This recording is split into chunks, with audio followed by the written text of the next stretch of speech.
One of the reasons that we were interested in the White Stag Block and Old Town Chinatown as the location for the new UO Center was because of the sign. And the sign then, had we been able to put University of Oregon on it, would have been a significant marketing tool for the university, because it's such a landmark and everybody sees it driving by on I-5 at night. So what do you think about the Made in Oregon sign being changed? Having lived in Portland and around it all my life, it's kind of a bummer to see it change, but it could be changed to something worse. I think it's pointless because it's like a city landmark to Portland, not the University of Oregon.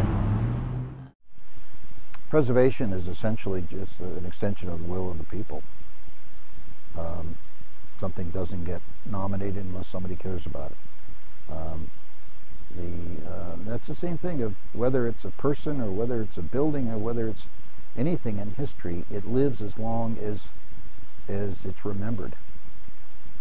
And if something matters to us, then we should preserve it.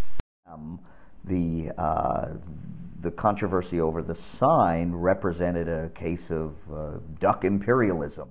We were not at all coming here to compete, but rather we were bringing programs to the Portland area that filled niches that were otherwise not being filled here. So at various events, if I'd go to the city club or I'd go to various receptions where I'd meet people from around the city, there were in the early days some people who were angry with me. It was modified. It didn't say Made in Oregon. That was, a store that moved into that building quite late, about 12 years ago, and somehow the sign was modified and no one got very upset about it. So I'm kind of completely perplexed. If somebody else had bought the building and said, well, there's a sign and I want to change it, maybe there would have been a slight protest.